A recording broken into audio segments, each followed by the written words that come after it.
Good morning, friends. I again welcome you for our next lecture on poetry. Friends, in the previous lecture, we discussed the different definitions of poetry.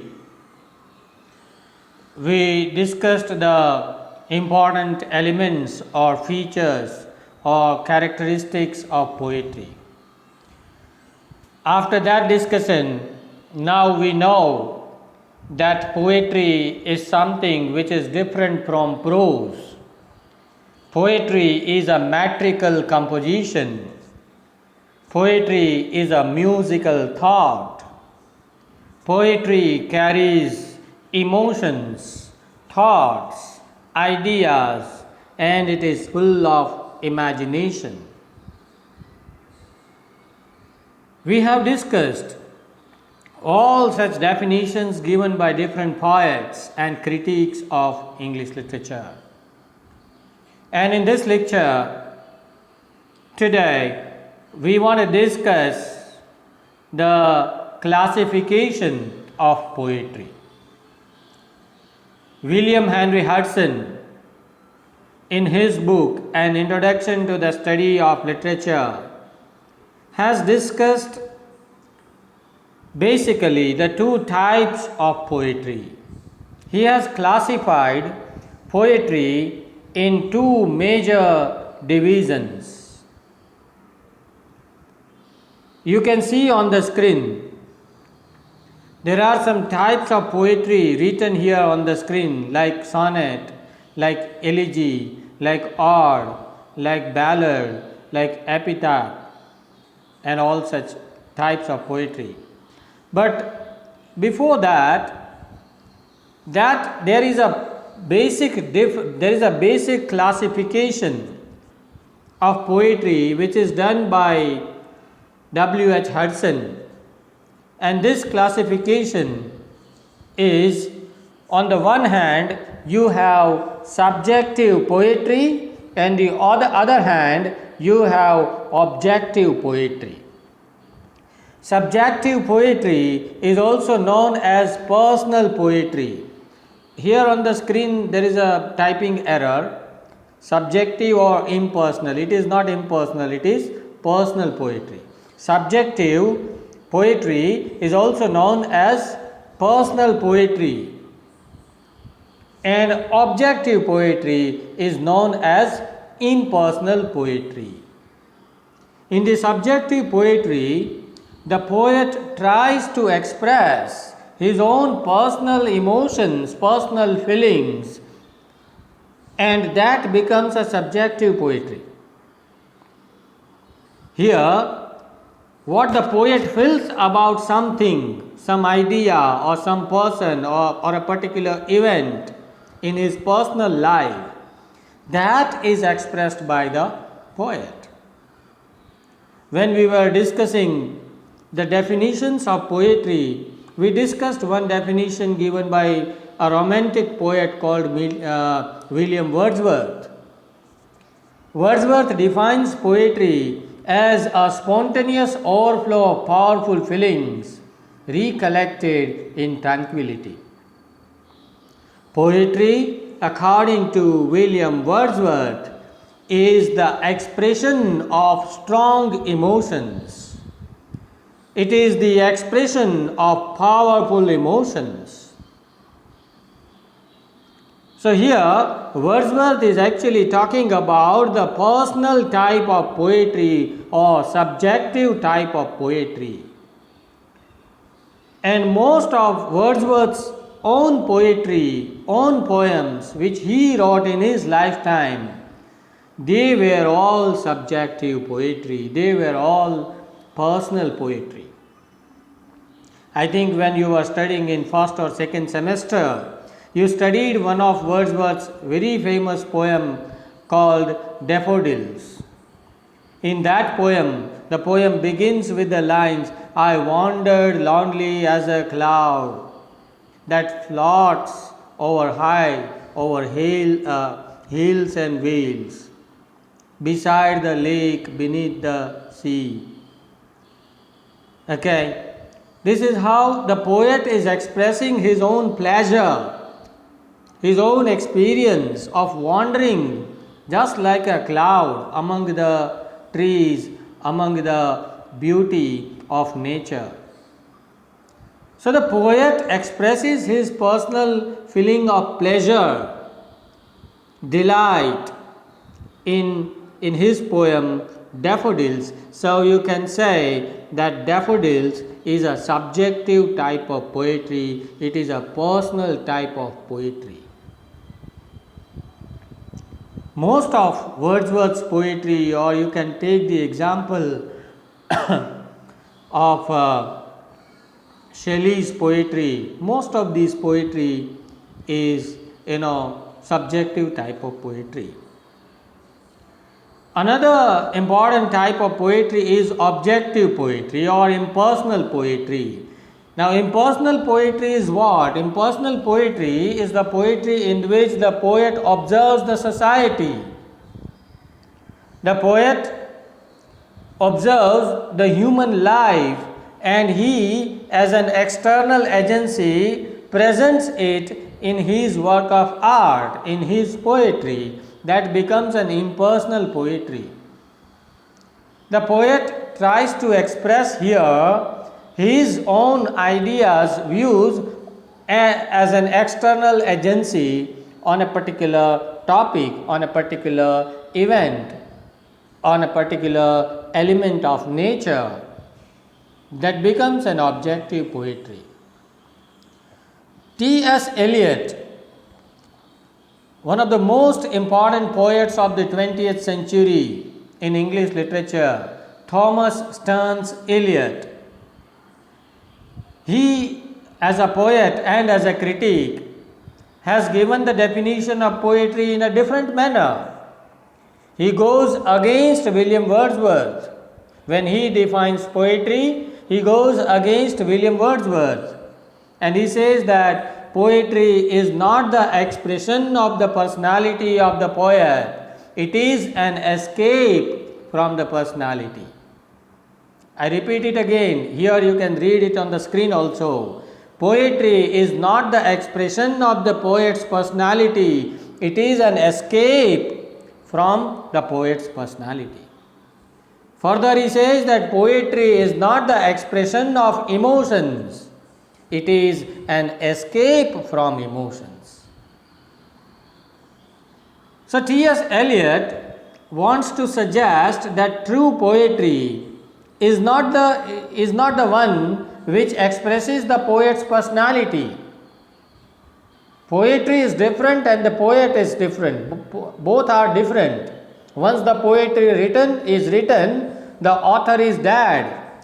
That is the new thinking of the 20th century English criticism.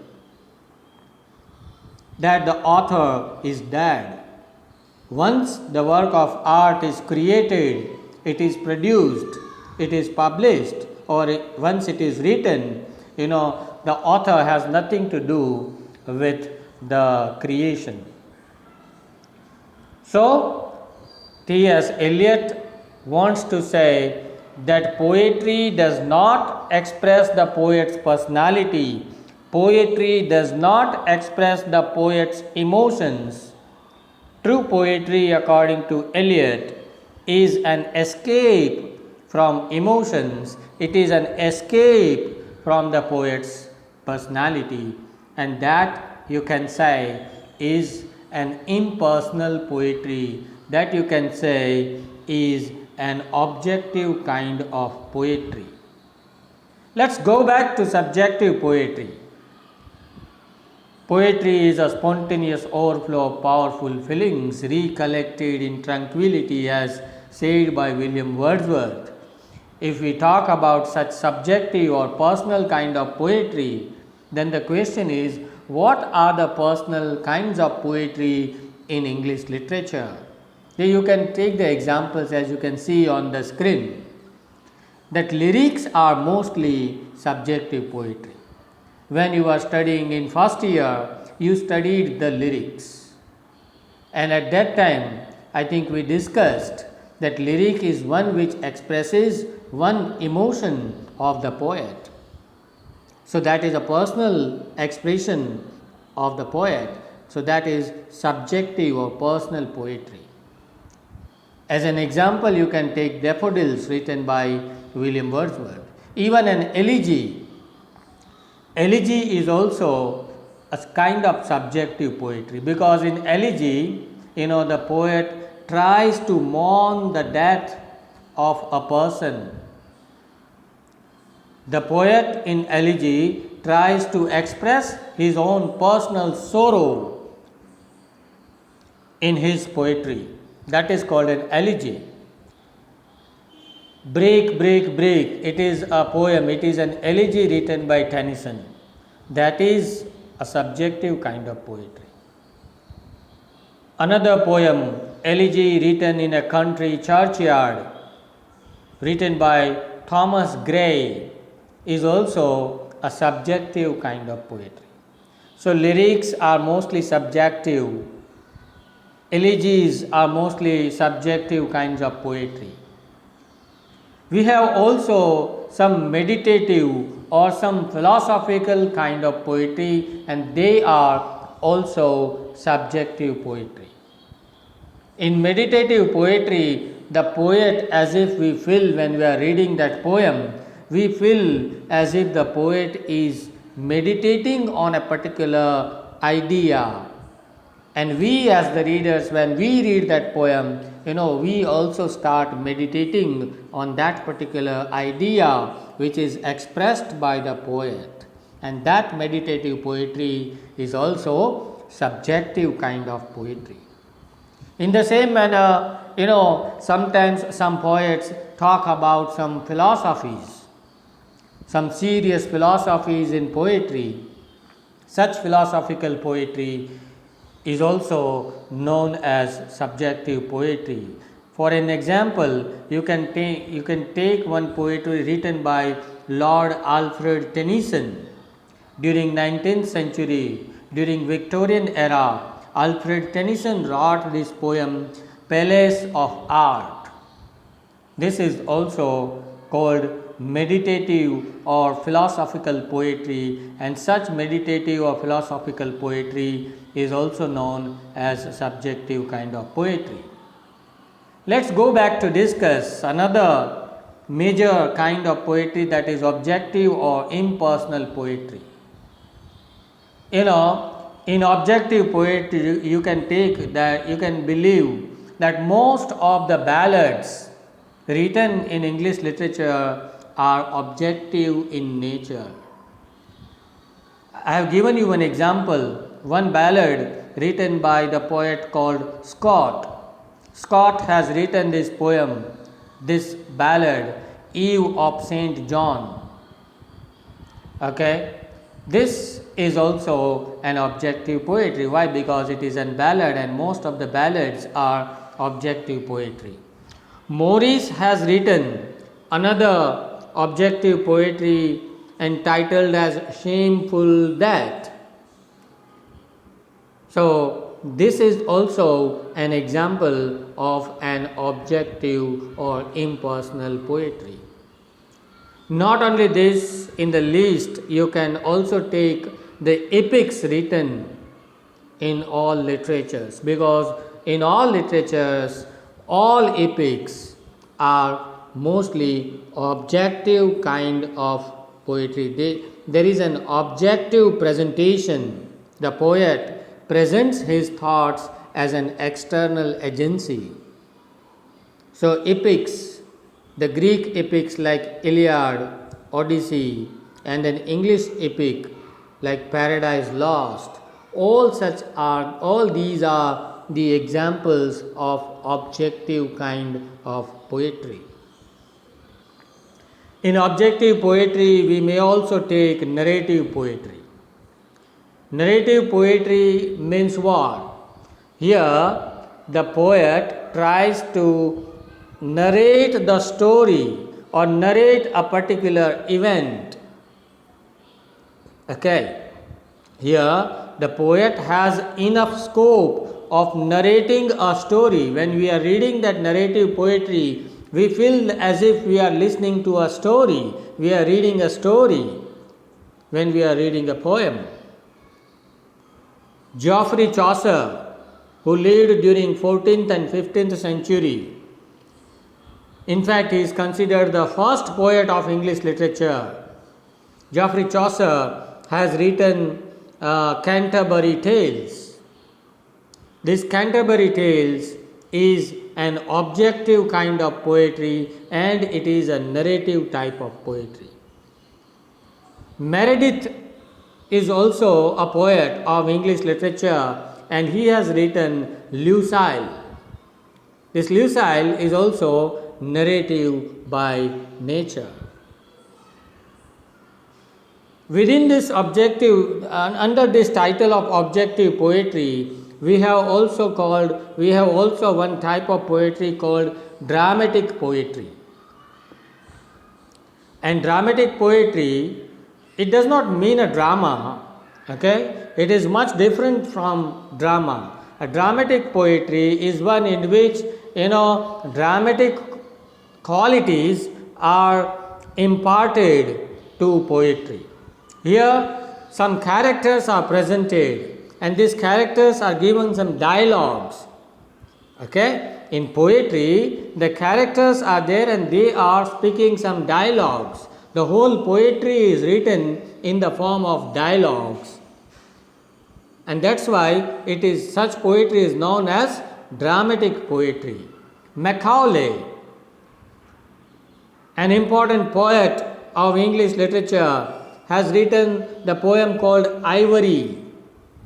In the same manner, Lord Alfred Tennyson has written the poem called The First Quarrel, and S.T. Coleridge has written the poem called The Ancient Mariner. These are all called dramatic kind of poetry and objective kind of poetry. In the same manner, we have also another type of poetry in objective poetry, and that is called dramatic monologues. Mono means one, and log means speech. We have two words like dialogues and monologues. Di means two and mono means one. So dialogue means the conversation between two persons. That is called a dialogue. Okay? And monologue is a speech delivered by one person. In English literature, some dramatic monologues are also written by the poets like Robert Browning. Robert Browning is known as the great exponent of dramatic monologues. In dramatic monologues, one character is presented in the beginning, and this character speaks some dialogues, and his dialogues, he delivers a very long speech, and the whole poetry runs in the form of speech by that character. So that is called a dramatic monologue. So dramatic monologue is also an objective kind of poetry. The Last Ride Together, written by Robert Browning, is a nice example of objective poetry. So you can also classify the poetry in these three groups also, like you have lyrical poetry, you have dramatic poetry, or you have narrative poetry. Let's repeat all these definitions.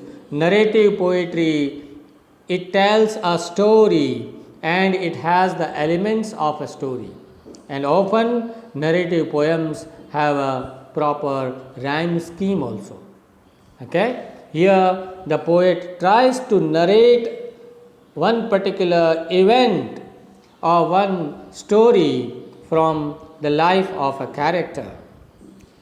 Another one is called a dramatic poem, right? Dramatic poetry. This is a poem where the speaker is someone other than the poet himself. Okay? The speaker is not the poet. The poet creates one character out of his own imagination, and that character speaks in the poem. A dramatic poem often includes characters and dialogues.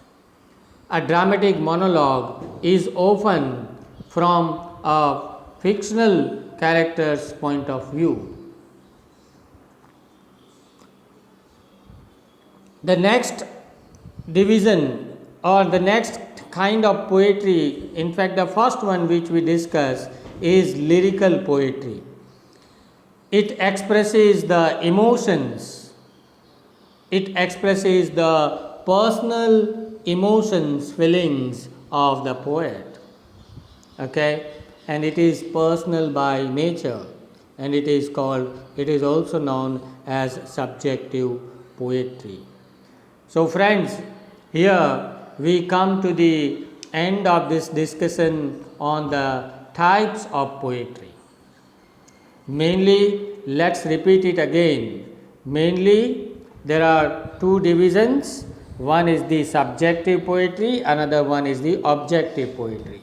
In subjective poetry, we have the poems like lyric, like sonnets. Okay.